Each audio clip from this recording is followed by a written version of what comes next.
ghost stories. Do all sorts of ghostly things.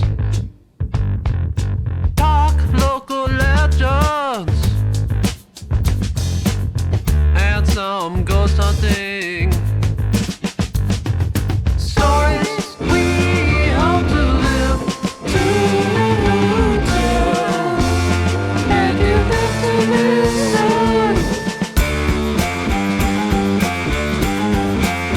Who's Ghost Stories?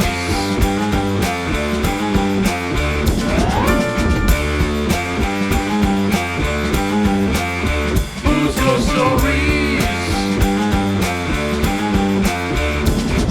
We talk Tinker's Hollow to the beast of Delaware Road.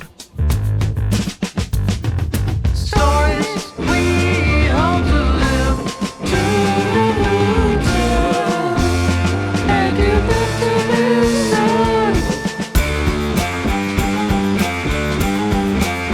Who's Ghost Stories?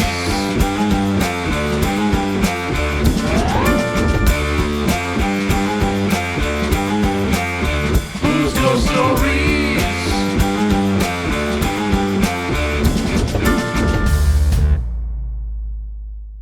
Hey everyone, thank you for checking out this episode of Who's Ghost Stories. Wanted to say real quick, I apologize for the quality of the video and audio. While we recorded this episode on the Sasquatch and next episode on the Squonk, the recording software we use from Riverside didn't work perfectly, so Tyler's footage wasn't captured in high quality. So I had to use the backup files for our setup and Tyler and kind of just let them go as is. So I did my best to clean up the audio, but it's not at the normal high quality it usually is. It'll hopefully only be for these 2 episodes. So you might have to turn the volume up a little bit to hear us because I did some audio scrubbing to get rid of the extra noises. But I did my best. Hopefully you enjoy it. Welcome, folks, to another episode of Who's Ghost Stories. We are back in the studio with our Tyler, ready to bring you guys some more action. Talking action. We're not going out into the field today. I am your host from Huzar Reiki and Readings, the Reiki Master and Medium, Andrew Huzar. We've got cryptid expert and paranormal enthusiast, Professor Alex Wheaton, and of course, our everyday normal guy, Captain Tyler. This is going to be a fun run because it's about 2 years in the making. We're finally having our cryptid run. So I'm really excited to bring some cryptids to the channel. Some housekeeping first. In the description, you can find the Linktree link. When you click on that, it will take you to everywhere Who's Ghost Stories is available. It'll take you to the merch store, all of the Who's Our Reiki and Reading socials. So use that to find us everywhere. You'll find a link to Paranormality Magazine, where you can subscribe to the magazine, but you can also vote in their top 10 poll to keep us in the top 10 paranormal podcasts. We were number 2, and we're still in the top 5 now, so it's very exciting. But starting in September, there's going to be an app Who's Our Reiki, and it'll have a special coupon code that you can use to get discounts off all of your reviews. So check all of that out. And then lastly, we are affiliates for Ghost Stuff. And they're going to be giving us some cool equipment over time. Got this little handy-dandy pouch from them. But they also sent us an official S-Box Spirit Box. So we have a real one now. We'll still be using the other apps we use, but this will at least take care of one and let us do some cool things. So expect more equipment of theirs to show up, but you can use the link to go shop for them and check out everything they have. I'm not going to turn this on here. For those that don't know, Spirit Boxes like this, they scan the radio and they use the white noise to bring through what the spirits want to say. If you turn this on, it would make everyone go deaf with white noise instead. So, You'll see videos of us using it in the field where it'll be less deafening. But we've got that. I'm very excited for that. If we're lucky, maybe one day they'll send us an Ovilus, which is about $600. You know, pipe dreams, but the more you guys go buy equipment saying we sent you, maybe one day, we'll get one. Heck, I'll even take a discount on it. Right there, they can give us half off. Yeah, it's been a while since we've had a sit-down episode here. We went to the Erie Cemetery for almost 8 hours, which got into 3 episodes. I still have hours of footage that I could make a whole other bonus out of. And then I went to Helltown with Paranormal Cryptid, had another explosive trip and hours of footage from there that got us 3 episodes. How have you been? Oh, I've been good. I've been here. I've been looking forward to coming back. It was a nice little break for sure, but I'm excited to be back here in the studio recording you. So. How about you, Cap? How you doing? Same old, normal everyday stuff, Fishing, drinking, loving every day. God, I hate Luke Bryan, but sure. And, of course, fans of the social and my lives will recognize Paul here. The little spirited teddy bear. He's got his lights he's playing with in front, but he wanted to be a part. So we found him a little seat up there, so he's going to join us today. But I think we can go ahead and jump into today's topic here. The first topic of our cryptids. Stoked. The Dark Watchers, Tree Sentinels, Sasquatch, Yowie, Bigfoot. Whatever you know them as, this legendary cryptid has been discussed by mankind all over the world for centuries. The Native Americans believed these creatures were guardians of the forest. Petroglyphs created by the Yucats at Painted Rock depict a family of Sasquatch. The Kahalas said the Sasquatch were shape-shifting creatures. The Lumi and Iroquois both had their own Sasquatch stories and encounters. The Iroquois described their Sasquatch as aggressive, hair-covered giants with rock skin. The Lumi described them as nocturnal creatures that would stalk through the forest. That latter account matches up with what 16th century explorers and Mexican settlers experienced. Their stories talked about giant, hairy humanoid creatures prowling the forest around their camps at night. In what is now Mississippi, a priest was visiting the Natchez in 1721. They spoke of screaming, hairy creatures that lived in the forest. Jumping forward to a more recent century, we have the Bigfoot Canyon incident in 1924. A group of gold prospectors were staying in a cabin in a gorge near Mount St. Helens in Oregon. Prospectors were reported encountering gorilla men near their cabin. Fred Beck, one of the prospectors, shot at the hairy creatures as they approached, seemingly scaring them off. Later that night, however, the creatures returned. They attacked the cabin of prospectors by hurling large rocks at them.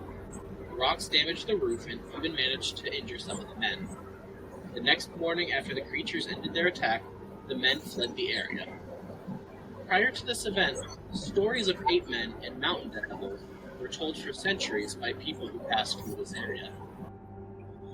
The name Bigfoot didn't come to prominence until 1958. Jerry Crew was working for a logging company in California. He discovered a set of large 16-inch human-like footprints sunk deep into the mud of Six Rivers National Forest. After informing his co-workers, many claimed to have seen similar tracks in different areas around their work site. Another worker mentioned how some 450-pound oil drums had been mysteriously moved one of the nights. The workers started calling the creature Bigfoot. They alerted a local reporter whose article on the subject spread throughout national newspapers, thus popularizing the name. In 1967, one of the most famous Bigfoot sightings occurred. It was actually captured on camera. This is the Patterson-Gimlin film. Both sides of the Sasquatch argument have tried to debunk and authenticate this derisive video. This video was shot by Roger Patterson and Bob Gimlin as they rode horses along Bluff Creek, which is located in Six Rivers National Forest. Upon rounding a bend, they saw a hairy bipedal creature crouching by the water's edge across the creek. Patterson's horse reared immediately, forcing him to leave his saddle.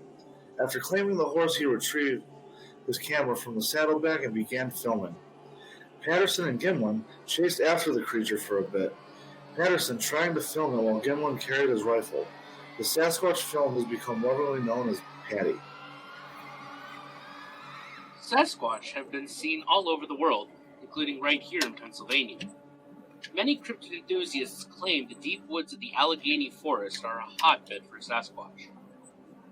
Even Little Erie has had its share of Sasquatch sightings. In 2011, a teen was hitting golf balls near Wattsburg Road, and he heard a loud noise. He went looking for the culprit and saw a large, fat creature standing in a clearing on two legs. The creature was described as being roughly 7 feet tall. In 1988, in Wintergreen Gorge near Penn State Barren, two men were camping near 4 Mile Creek. They described hearing a god-awful screeching sound. They looked around and saw a giant hairy creature standing about 100 yards away. They were able to scare it off by firing their guns into the air, noting it ran away on 2 legs. A little further south of Penn State Barren, a man has had ongoing encounters with Sasquatch since 1988. He's claimed to have heard whoops and calls, found footprints, and seen Sasquatch roaming the area. Between 2006 and 2008, there were 3 alleged Sasquatch sightings, all happening around hunting season. In one, a young boy was retrieving items from a truck when he saw a large hairy creature walk by. In another, a boy was hunting small game when he heard a loud noise. He looked around and saw a large creature with an ape-like face watching him. The boy quickly left the area. And the last one happened when a boy was spotting for deer when he saw a female creature on top of a hill that was about 100 feet away. He too ran away out of fear. And in 2019, a man in Springfield Township captured video of a large, dark creature walking through the area. He shot his video from far away, and the dark figure can be seen walking for a few seconds before disappearing in the trees. Whatever your personal beliefs on Sasquatch are, you no doubt have to think the legend is interesting. Different creatures all over the world have some type of large, ape-like humanoid.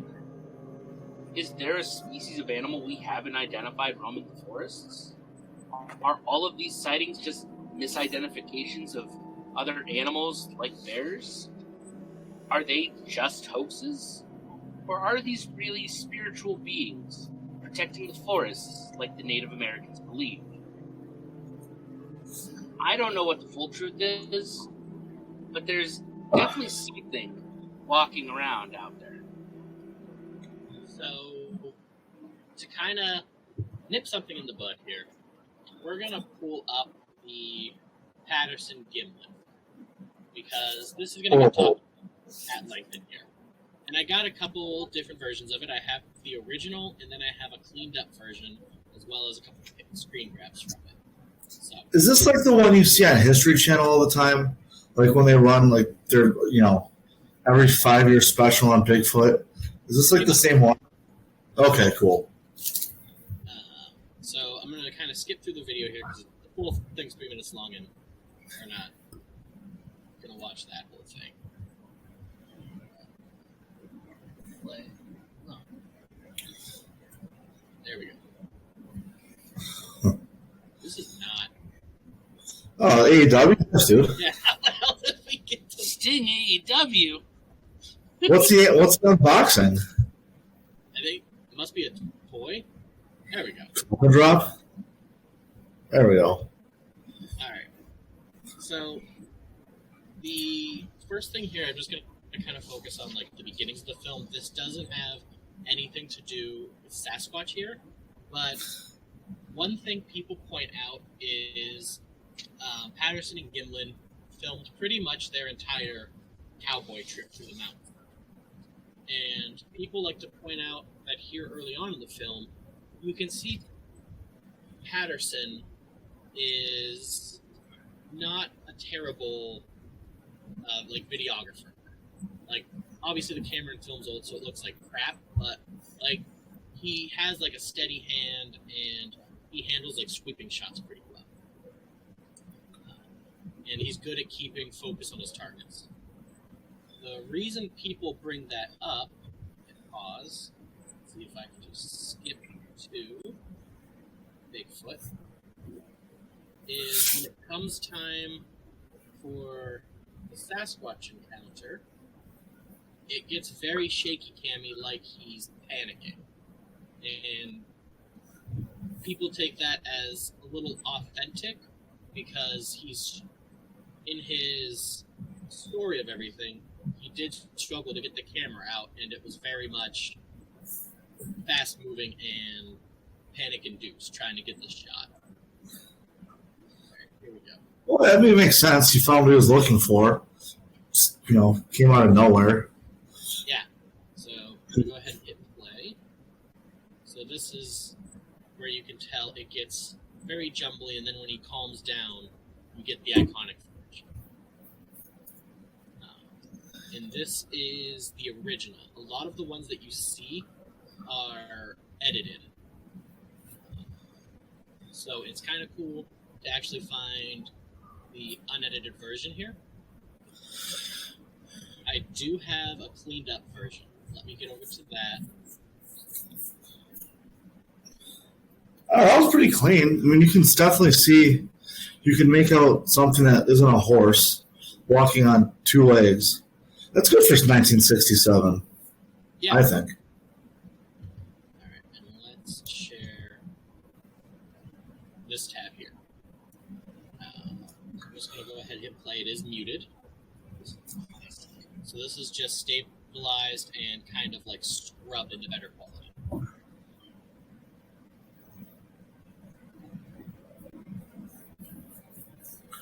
Huh. So, what's interesting about this video is that over the years, a lot of people have come out saying that they helped fake it or that they made the suit, and recently, a lot of them turned out to be lying themselves. So we still don't know with 100% certainty if this video is fake or real or not. We'll all have a chance to give our opinions. One thing here that's interesting that a lot of people argue is that ape costumes at the time sucked. Mm-hmm.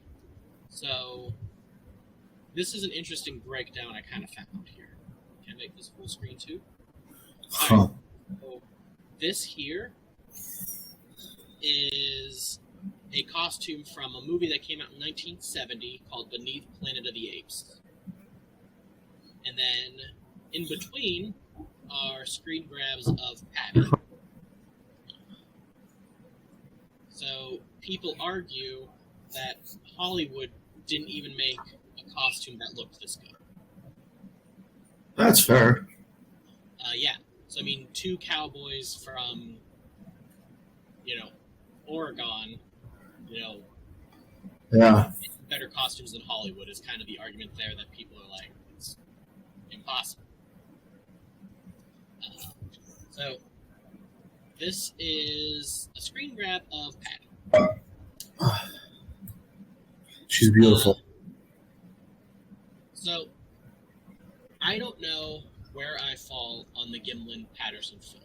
I believe and know, there is, a Sasquatch or something out there, but this video, I don't know.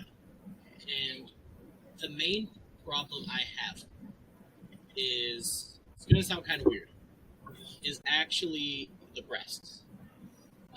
The reason being is you don't see many primates that have full hairy breasts. Usually those are one of the areas that's kind of spotted because of the breastfeeding and stuff like that. They do have hair on them, but these ones look to be covered. But again, it could be just the quality of the film that it looks that way and is kind of grainy. But that's the only thing that kind of has me going, huh? But again, if this is an unidentified animal, we really don't know what it would look like. That it could be 100% hair. But I did want to pull up the Patterson Gimlin stuff now to kind of talk about it. I do have some other videos to show of different things later on in this episode. But Tyler, what do you think strictly of that film? So, personally, I'm a big Sasquatch fan. So I like it. I believe it. I've read that before about the whole Hollywood thing. I've read that argument before, and I think it checks out. You know, I also think that the way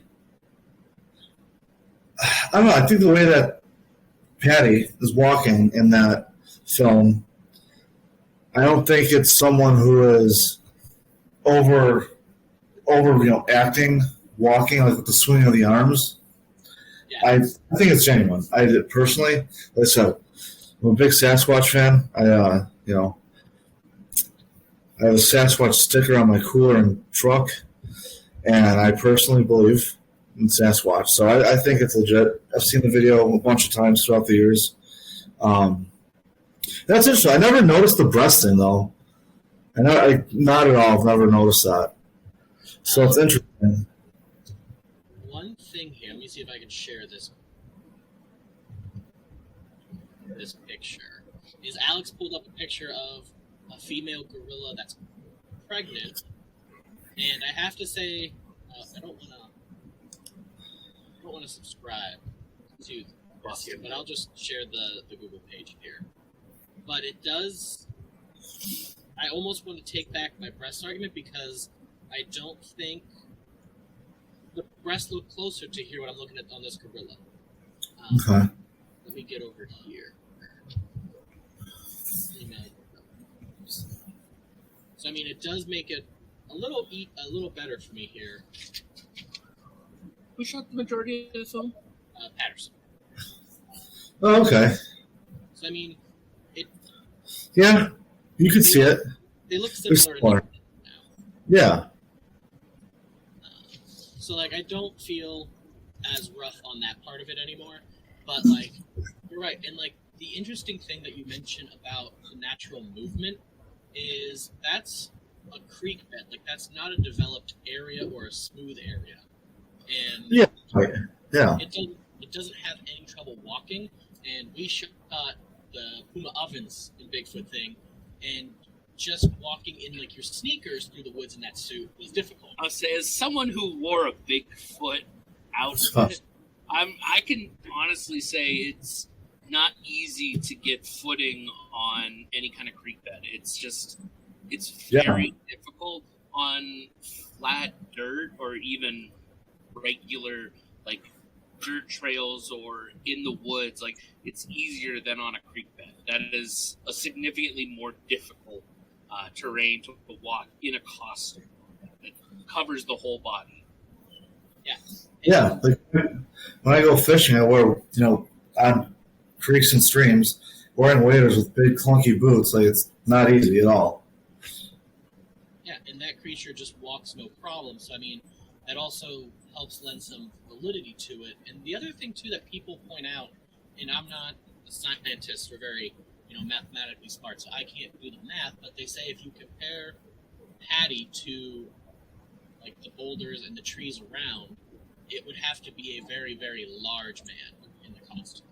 Yeah, it's one of the classic. Oh, that's a pretty classic argument. So I don't know about Patty, just because there's a lot of questions. My skeptic brain gets in the way, like hearing all the people that are like, "Oh yeah, I helped with it," but then you find out they were lying too. It's like, all right, I'm back in the middle. What do you think about this? So this inspired me. I don't know how well you can see it, either Tyler or Andrew or any of our viewers that watch this, but usually if something comes up that I'm confused about, I'll immediately start looking into it and Googling and trying to discover more information. I've Yeah, I'm kind of doing the same thing now. Never thought about it, but I was like, when was the first portable camera? officially released. And it was 1967, same year of this film.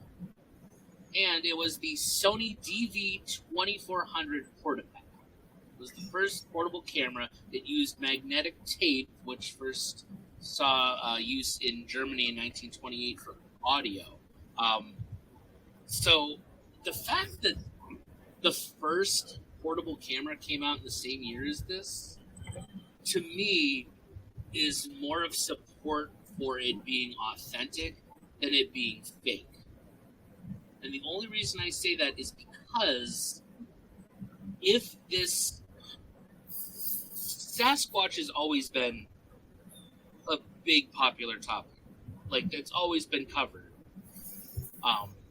But having the chance to just go out, and I don't think that these people would have bought a camera with the distinct purpose of let's go out, film a fake Bigfoot, and win money, because I don't know if at the time there was any kind of reward for any kind of footage of Bigfoot. I know in later years there would be, but I don't know if in 67 there was.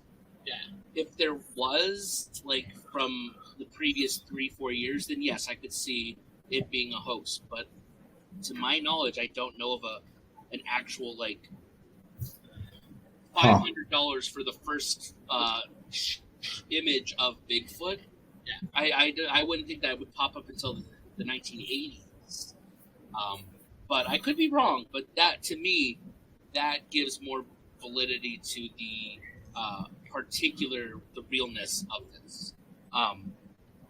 But yeah, as far as the Patterson Gimlin and Patty situation, I now knowing that the people who originally said, yeah, I worked on the costume, were not truthful, brings me back on the I don't know where I stand on this film. So I'm still back on the fence, but as the cryptid expert and someone who loves the history of these things, I think I would be very hard-pressed to say that Sasquatch as a species does not exist. Whether it's still alive out there is another question. But the fact that so many cultures around the entire world have the same stories, and this was in a pre-internet era when those stories weren't spread around commonly. I mean, yeah, you had colonizers and individuals who carried those stories with them, but these stories already existed. Several different native tribes in North America had these stories already, and they weren't connecting and communicating with each other. They were across the country. They were in their own different areas.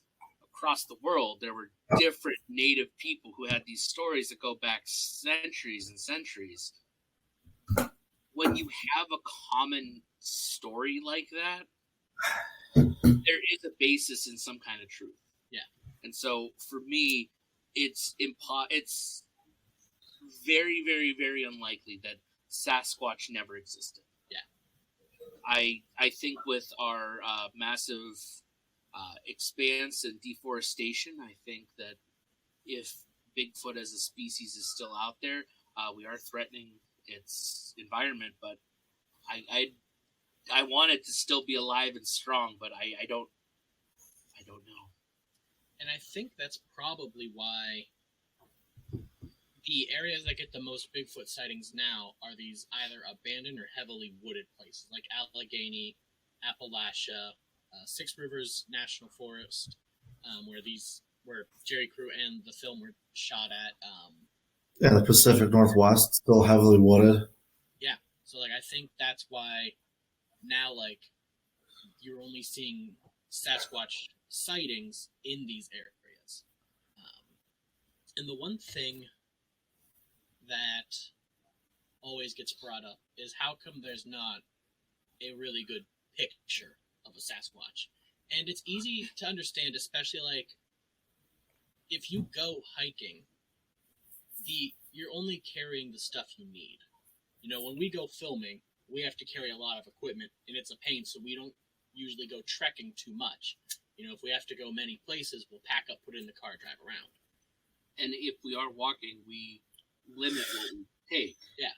I would say, yes, we have a very popular skeptic in our own friend group who's brought this up several times with the advancement of technology and the fact that everyone has a smartphone nowadays. Why don't we have better film of these things? But the reality is, a lot of these cryptid creatures are seen in places where you typically aren't planning. You're not spending your entire time with your phone like this. You're fishing on a lake. You're not looking at your phone the whole time. You're concentrating on the fishing, and a giant sea creature comes towards me.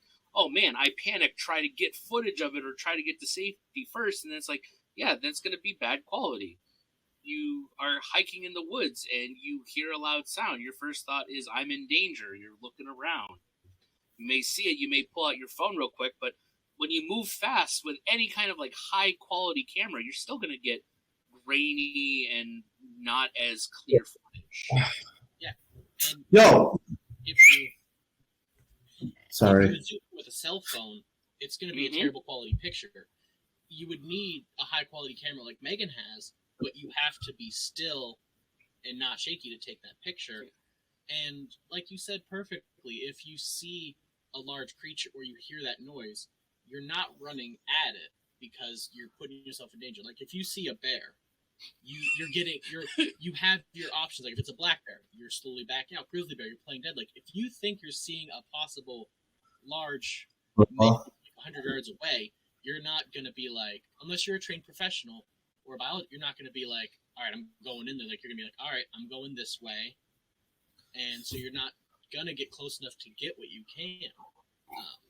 So that's why when people say, like, there's no good pictures of one, like, that's always the thing is, like, well, even if you're on an expedition going out to find one, you have to be in a perfect setup, not moving with a great camera to get that picture.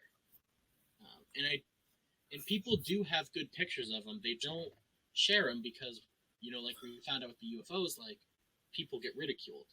So if you have this picture and you see it and believe in Bigfoot, and if you share it, like, the skeptics and people are just going to think less of you and ridicule you, you're only going to share it with the people who already believe, the people you're close with. So photos like that don't get widespread either, that are decent in quality. I don't even think they'd still be great. Like, I have a video that has a pretty good quality one, and it was shot on a cell phone, so it's still not fantastic, but it's always one thing I think about when people bring up the picture. The other argument I want to talk about and get both your opinions on is the dead body argument. If it's out there, how come we haven't had, like, a dead body? And my thinking on that is, one, if they live deep in the forest, that body's either getting eaten, dissolved, naturally by the forest, or, like, if it is, like, we also don't know what they do with their dead. As weird as that sounds, but, like, we know there are animals that mourn their dead. Elephants. Yes. And, oh god, I can't think of the other one right now. I think it's a type of ape, actually, that, like, they mourn their dead. And, like, there are other crows mourn their dead. And, like, crows will have funerals and burials for their dead murder members. That sounds weird to say, but they're dead murder members, and they'll bury the body in their own way. And so, like, we have animals that do that, so I don't think it'd be out of the question, 6-7 foot animal able to do that as well. What do you think whenever you hear people talk about a dead body? So you brought up all the points that are logical and intelligent, like, truly. Part of the reason why elephants do this, why crows do this, is because it's a type of intelligence. It's emotional intelligence that they have. we've seen that lots of corvids have extreme intelligence and memory. They can remember a person up to 5 years. You can train crows to do things. Yeah. Like you said, elephants are notorious for making pilgrimages to where a member of their herd died, and they will go back there on the death day. They will remember the exact time, and this is just incredible, and it's heartbreaking, but at the same time it shows that there is a level of intelligence and emotional intelligence that traditionally biologists said that the difference between humans and animals was we're intelligent and conscious, and they're just base biology running off of the natural instincts. And we see time and again intelligent creatures show this kind of remorse, sadness kind of stuff. We don't know enough about the large ape culture to know, and especially if particularly Sasquatch is a specific subspecies of great ape that evolved simultaneously as humans but down a different path. We don't know how smart they are. We have speculation based off of the fact that they've stayed so well hidden and things like that, that maybe they are more intelligent or maybe they're not as intelligent. We don't know. So you hit all the points on the head. Everyday man, what are you thinking on that topic? So I'll kind of go off what you were saying. I don't know, people are hiking all the time. I do a fair share. I don't see dead deer carcass in the woods, I think that's kind of, I don't see dead coyote bodies, even squirrels and rabbits. The only time I see those dead are when they're on the shoulder of the road. So I think that's kind of the most logical stance to take on that, because it's it's an argument. It's not a good argument. To say, what about dead bodies? Well, yeah. What about dead deer bodies? When's the last time you went hiking and you just saw a dead deer, dead coyote, any woodland animal, just dead in the, Yeah. You don't see a dead body in the woods when you're hiking unless it's fresh. And if it's fresh, usually something hunted it, and so it's right. Something is not far away from devouring it. Yeah. I'm honestly more shocked. No none of them got hit by a car yet. Yeah. Sasquatch is the hide and seek champ, baby. All right, so I'm going to go ahead and share a couple other videos I have here. Let's see. Which one do we want to do first? All right, let's do this one from Expedition Bigfoot. So, there are a lot of Bigfoot shows. Mm-hmm. I despise some of them. Yeah. Expedition Bigfoot is one of my favorites because I feel like the people are at least passionate about Bigfoot, but also at least semi-scientific about it. I hate hunting Bigfoot from Animal Planet because even the skeptic they have is so quick that anything possible is Bigfoot. It's maddening. So, and every case they investigate, they determine is Bigfoot, and it's really? Yeah, I do. And it's I want it to be Bigfoot too, but every Bigfoot sighting isn't going to be legitimate and isn't going to be Bigfoot. So I like Expedition Bigfoot more because I feel like they at least bridge that gap a little better of, all right, some things are Bigfoot, but yeah, we understand things aren't as well. So this is a recent clip of theirs that's kind of cool, and we'll talk about what we think in it. I have it muted, so we're going to let it run until the cool part ends, and then I might kind of go back and play it again. But this guy is shooting a video with a telescope from his cell phone across a mountain range, and he sees a creature on the other side here. So I'm going to go ahead and hit play. So, again, cell phone through a telescope, so this is why he's able to see so far. But there's the figure that he sees, this little black guy. Right there. But Where? It gets kind of... What? Right there. Oh, Jesus, Murphy. Okay. And then it stands up straight Yeah, and okay. walks away. So I'm going to rewind here because now the rest of it just goes... Oh, no, we're going to show it again. The rest of it goes into them going to explore the area here. And I'll try to put my mouse on it again here. So yeah, there's this little black thing. And even here you can see, like, he's on an expedition. But, like, if you don't keep the scope trained, so yeah. We'll pause it. So yeah, so this is the figure. Like, he's crouching, and I'll try to get a still of it.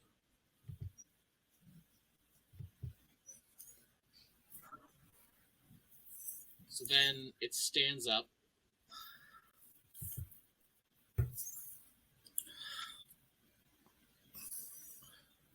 And just walks away. Do they show it walking away? Yeah. Or does he? Okay. Ooh. And then it just takes Wow. those few steps right off screen. Oh, okay. That's. Huh. So there's that one.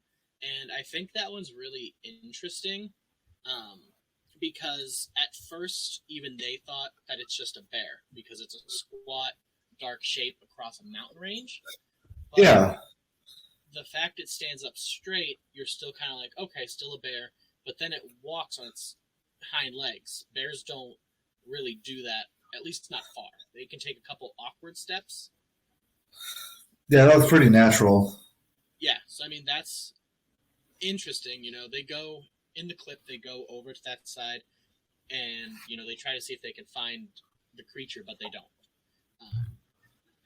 And I don't know, I really like that clip.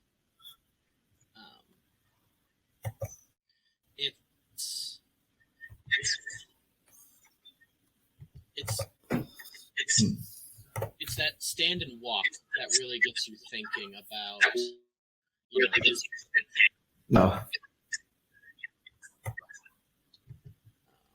we're going to share this one next year. This is a compilation video of Bigfoot pictures taken at And where? Helltown. Oh, that's what I thought you said. Okay. So these were not taken on my expedition. I don't know who took these ones. I just want to say that now. But we'll let it play, and I'll kind of pause it whenever like a super cool one comes up.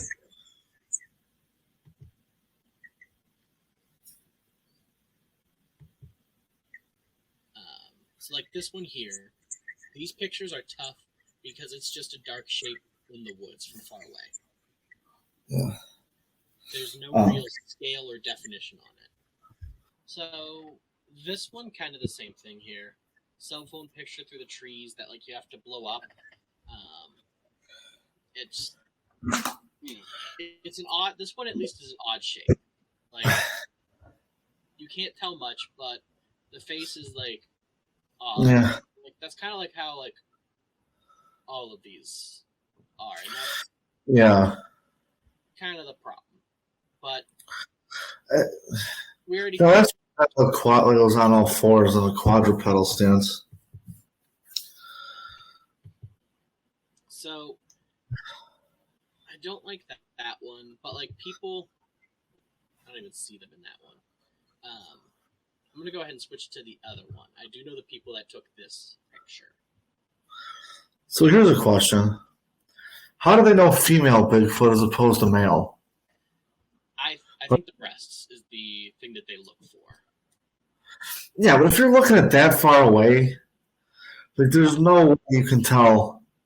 No, I think either. I think they had binoculars or something that made them see closer, or they're just taking a guess. In that picture, I can't even see the. I mean, think about how many questionable humans you see on a week-to-week basis. Where you're like, what was that then? Yeah. Let alone something with fur.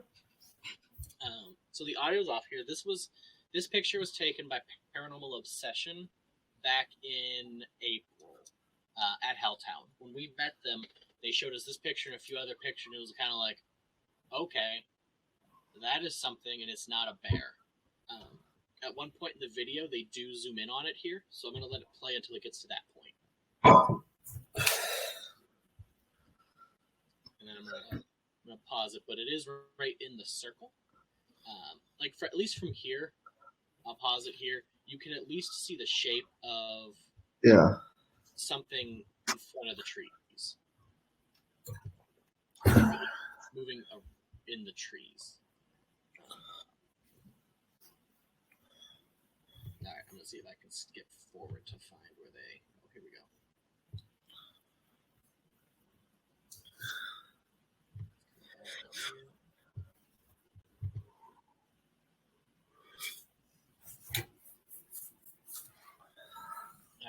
We'll just let it run for its full minute here. Come on. I know you had a zoomed in part. I watched it on my phone. Oh, here we go. Maybe the text is gone. There we go. So yeah. So right here.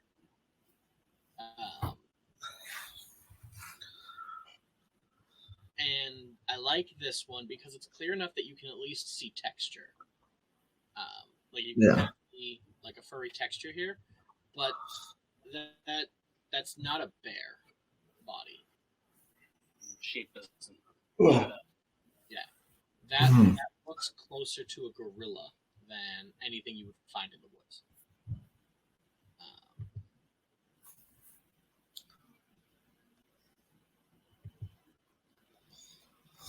So this one's definitely interesting and compelling. And I think this is probably the best picture I've seen coming out of Helltown. Is this one here. I wish, perfect scenario, they capture it from the front, because this is clearly the back end. Right. Dream scenario, they somehow get it looking at them.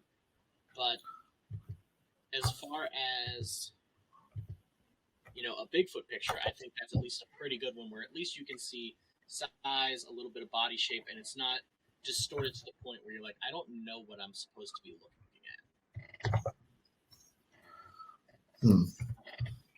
All right, so we looked at those. Alex, out of those videos and that picture, which one of those would be like the most compelling evidence that someone showed you just one of them? That last one, I would say your exact point that you can see more of a fur or hair texture. Mm-hmm. It's weird to say texture, but that is probably the best descriptor for it. Some of in that one that was the video of all the little pictures and everything that they took, some of them were just they were not good quality. If you were trying to convince me that Helltown had a Sasquatch, that last one definitely would have been it. I agree. That picture it's not, if you're trying to get that 100% without a doubt picture of a Bigfoot, that might not be it, but I think that's as close as you're going to get.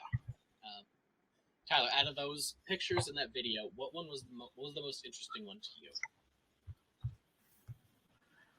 Probably the second one, or the last one you showed from Helltown. It's just, they say you can see texture. It didn't really look like a bear, but again, from behind it's tough. But it was at least the most convincing, clarity-wise, out of them. So I'm gonna go Helltown. Yeah, that one at least, it gives you more to argue that it is a Bigfoot than the others. Yeah, right.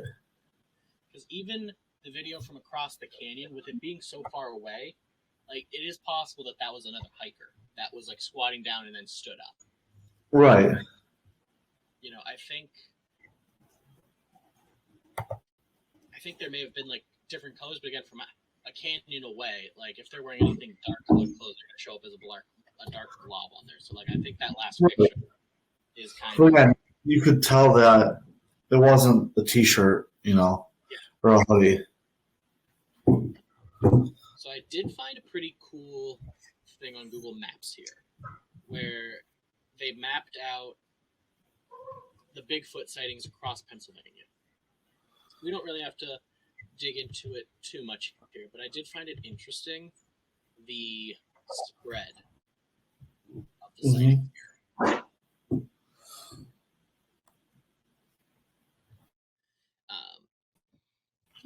So southwest Pennsylvania, probably the heaviest here, which makes sense going down towards Morgantown, Maryland border. Up here makes sense too because a whole lot of Bigfoot sightings. Sporadic out through here is kind of surprising to me because I know Allegheny's heavy right over here, but this is still heavy wooded area, so I'm surprised there's not as many here kind of in the middle of the state. But like what's kind of cool here, if you do want to further look into these sightings, if you click on one, it actually tells you what happened. Oh, did we do this before with something else? I think so. I think we found another map. I forget what it was for, but Yeah. so this is just kind of cool if you wanted to look into more like in Pennsylvania where there have been Bigfoot sightings. Is that just Pennsylvania? Yeah, this one's just Pennsylvania. I'm sure there's one for like every state. About to tell you 1 second. Well, about to put up one for New York. Let's see. Bigfoot sightings map.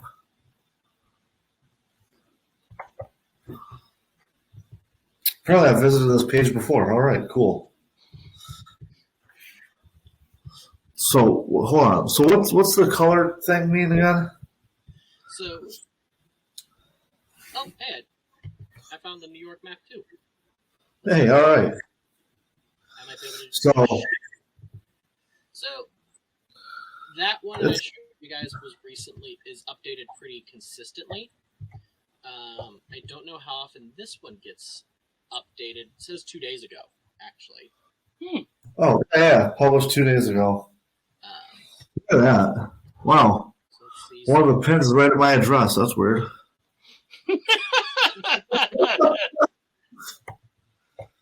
You know what is odd, though?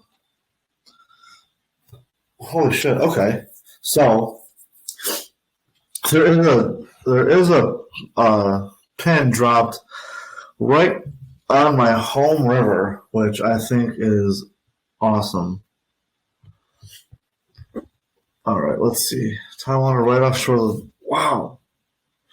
Right in like the place I used to, a little town I know very well. Obviously, because it's right on my home river. All right, let's see. Da-da-da. Look at this. This is pretty cool. I like this. There's one right in the city of Buffalo, though. That's kind of... How close? Let's see. Well, that's funny. The one in Buffalo is like right in one of the most, like just outside the city. So actually, it's right in the city. Could not be any more urban. And like, see, that's just false. There's no way. There's no way. Does it give a date when you click on it? Normally they do, but this one gives a video. But it's where like, okay, this has got to be fake. I don't know. Yeah, it's like literally right by the Bison Stadium. So there's no way that's legit. There's no way. But in total, okay, so here's a description on one I randomly clicked. This is extremely vague. 3 a.m., this is the whole thing. 3 a.m. motorist witnessed a small Sasquatch roughly 5 foot tall cross the highway and go up a hill. What? Stop. Come on. A small Sasquatch at 3 a.m.? Come on. That's garbage. Drunk, go home. Yeah, exactly. Like, dude, that was a deer crossing the highway, you drunk bastard. Alright, so let's kind of here at the tail end. Let's talk about like what we think Sasquatch is. Man, I'll go first. Sasquatch is the best. I think there's actually two types of Sasquatch. I think there is a real unidentified species out there that is a physical, living, breathing being. But I also think, like what we ran into at Delaware Road, possibly what I ran into at Helltown, I think there is kind of a spiritual Bigfoot where there's a Native American guardian of a land that, like, one of its forms that it can take is of a Sasquatch, because so many Native American tribes said the Sasquatch were peaceful towards them and were just protectors of their forest. So I don't think it's a stretch that, not all of these are physical real Bigfoots, but in some instances they are the guardians of that land taking that form, because the Beast of Delaware Road we saw in our research has changed into a different animal now. So I think one of the forms people could be seeing and running into is a guardian, and it chooses that form because it is scary and threatening, and people are gonna get chased away by it. And I think that could also be a reason why there's not a lot of physical evidence from it, because it's a spirit, like it's a guardian. So I do think there is an actual unidentified animal out there, but then I also think that some of them are something different as well. Alex, what are your thoughts on what Sasquatch is? You brought up a good point. I hadn't thought about the last part, but you're right. And to develop a little bit further on that, the form it takes could be that of something that was once very populous in this area, but because of urbanization and expansion and development, that species may have died out. But as you said, a guardian spirit of the land taking this form would make sense. It doesn't have to necessarily still exist for it to take a form like that. Yeah. So I don't know. And like I one thing that also kind of leads me down that way is the one tribe specifically, the Kahalas, talked about Sasquatch as shape-shifting creatures. Mm-hmm. So that kind of right there is already like, well, there was something that was already using that form. It's not far-fetched to think. So yeah, I do, like I said, like I think there is a physical animal out there, but I don't think they're all that way. Tyler, what do you think Sasquatch is? The whole, I didn't think about the spiritual thing before, so I kind of have to, marinate on that, just because, I'm not as well versed as you guys are. But I think Sasquatch is real. I mean, I want to believe. I do believe. I like to think I had my own encounter as a child once. Zero hard evidence. I mean, I was 10 years old, and I was walking around and I saw massive footsteps in the snow that didn't resemble. They looked like a paw print. And where I grew up, we don't have bears. We don't have anything like that would leave a paw print that big. So immediately I was I'm just ran with the Sasquatch thing. But I think they're a species, hanging out in, like I said, heavily wooded areas.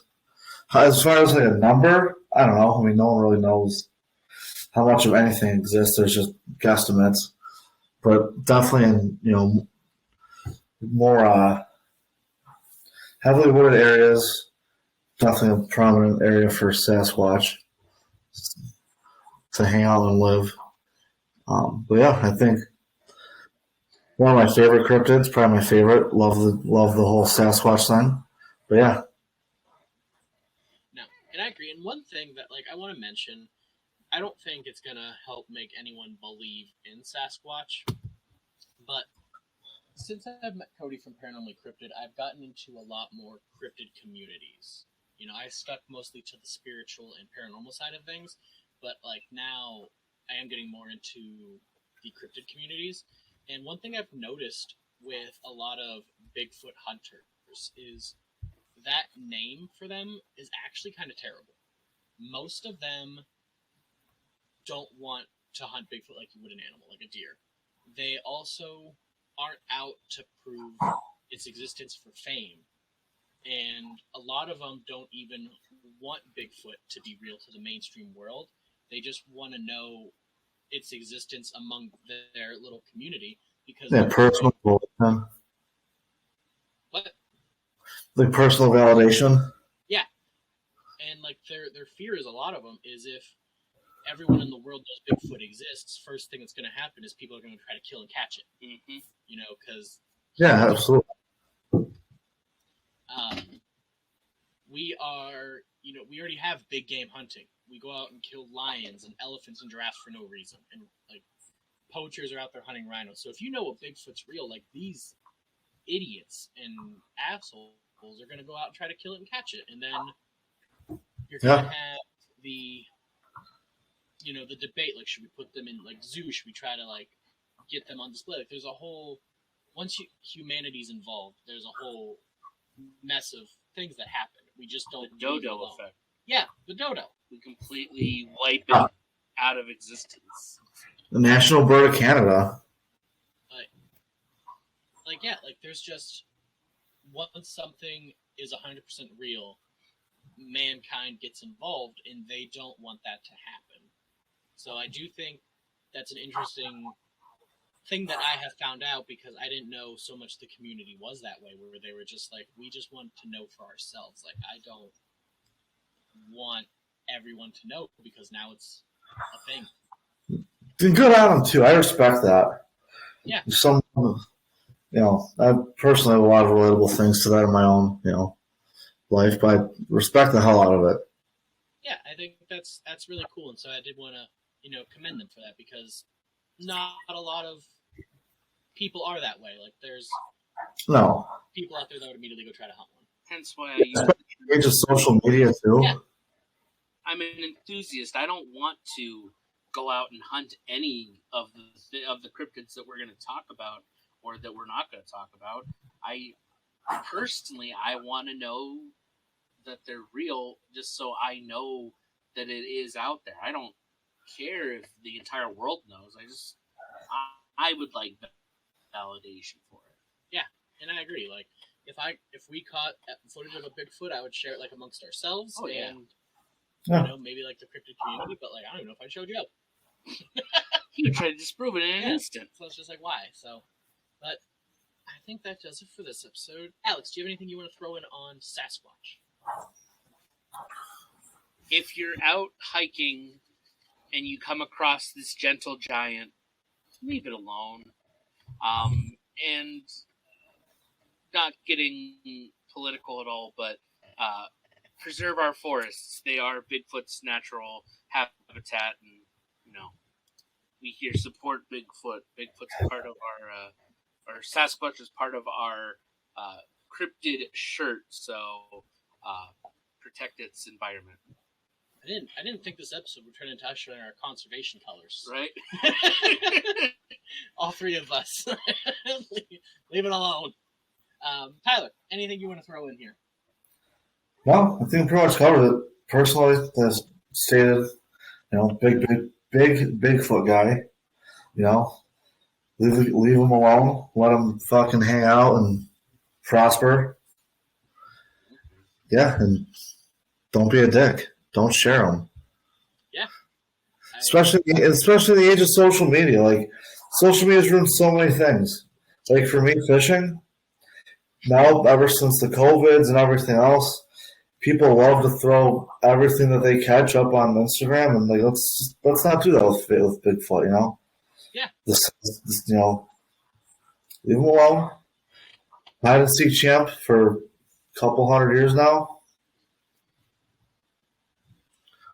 Yeah. I agree. You know, Bigfoot's out there, and you know what? Let's just let him be.